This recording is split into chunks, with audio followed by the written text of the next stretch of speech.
Hello అండి, welcome to Jyothish kitchen. Egg fry చాలాసార్లు చేసే ఉంటారు కదా. అయితే నేను క్యారెట్తో చేస్తున్నాను.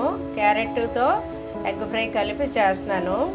ఈ విధంగా చేస్తే క్యారెట్ తినని వాళ్ళు కూడా తింటారు. సరే చూద్దామా ప్రాసెస్. ఇదిగోండి, దీనికోసం నేను కడాయి పెట్టుకున్నాను. కడాయి పెట్టుకుని 1 స్పూన్ ఆయిల్ వేస్తున్నాను. ఆయిల్ ఎక్కువ అవసరం లేదు, 1 స్పూన్ చాలు. ఎందుకంటే క్యారెట్లో జ్యూస్ ఉంటుంది కదా, ఆ తడితోనే ఎగిపోతాయి అన్నమాట క్యారెట్ ముక్కలు. ఇదిగో నేను క్యారెట్ కట్టర్లో కట్ చేసుకున్నాను. ఒక పెద్ద క్యారెట్ తీసుకున్నాను. దీంట్లోనే ఒక పచ్చిమిర్చి వేసాను, తర్వాత కరివేపాకు వేసాను. ఇవన్నీ కలిపి ఇందులోనే కట్ చేస్తాను. ఇవి కొంచెం ఎగేటప్పుడు మనం పసుపు సాల్ట్ వేస్తే తొందరగా ఎగుతాయి కదా, ఆ విధంగా వేపేద్దాము. తొందరగా అయిపోయేలాగా, ఎక్కువసేపు ఏం మనం నిలబడక్కర్లేదు కిచెన్లో. కొంచెం మంట పెంచి అలాగే వేపేసి ఉప్పు పసుపు వేసేద్దాం. తొందరగా ఒక 5 మినిట్స్లో అయిపోవాలన్నమాట ఇది మనకి. ఇదిగో లిటిల్ బిట్ పసుపు, అలాగే కారం పౌడర్, సాల్ట్ వేస్తున్నాను. ఎగ్కి దీనికి సరిపడా ఇప్పుడే వేసేస్తున్నాను నేను సాల్ట్. మీరు చూసుకోండి, మీ టేస్ట్కి తగ్గట్టుగా వేయండి. నేను పచ్చిమిర్చి వేసాను ఇందులో, అందువల్ల కొంచెం కారం తగ్గిస్తాను నేను. మీరు మీ కారానికి తగ్గట్టు, మీ రుచికి తగ్గట్టు మీరు వేసుకోండి.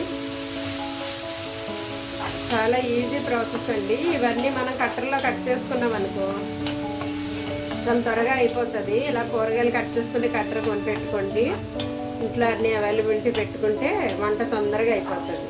ఈ రోజుల్లో మనకి ఓపికలు ఉండట్లేదు కదా, ఎక్కువ పనులు చేయడానికి ఓపిక ఉండట్లేదు, సమయము ఉండట్లేదు. సో మనకి అందుబాటులో ఉంటే ఆ గ్యాడ్జెట్స్ మనం ఉపయోగించుకోవాలి. ఇదిగోండి మన క్యారెట్ ఏగాయి. ఇప్పటి వరకు నేను లిడ్ పెట్టి సిమ్లో ఉంచాను. ఇవి చిన్న ముక్కలు కాబట్టి తొందరగా ఏగిపోయాయి.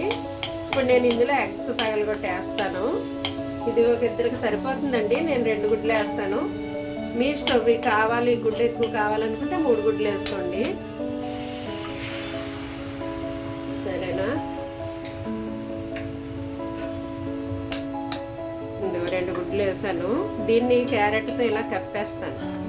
దీన్ని ఇలా కవర్ చేసి ఇలాగే సిమ్లో ఒక 2 మినిట్స్ అలా మూత పెట్టి ఉంచేద్దామండి.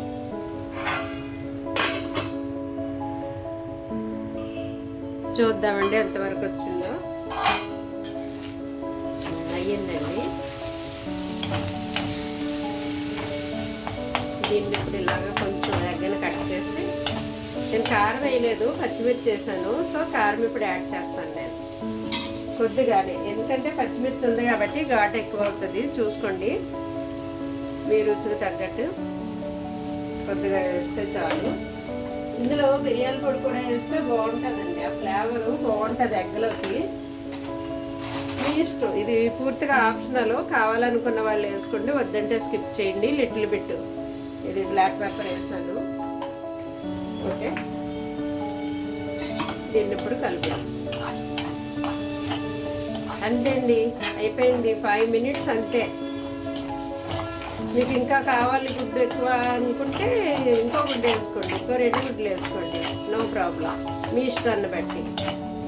మాకైతే చాలు, ఇది ఒక ఇద్దరు తింటాము. ఇది రోటీలోకి కూడా బాగుంటుందండి, చపాతీలోకి బాగుంటుంది, రైస్లోకి బాగుంటుంది. మీ అవైలబిలిటీని బట్టి మీరు చేసుకోండి. అయిపోయింది. ఇప్పుడు ఫైనల్గా కొత్తిమీరతో ఫైనల్ టచ్ చెప్పేద్దాం. ఓకే, అయిపోయింది. ఎంతో టేస్టీ అండ్ ఈజీగా సింపుల్గా చేసుకుని బ్యాచిలర్స్ కూడా చేసుకోవచ్చు.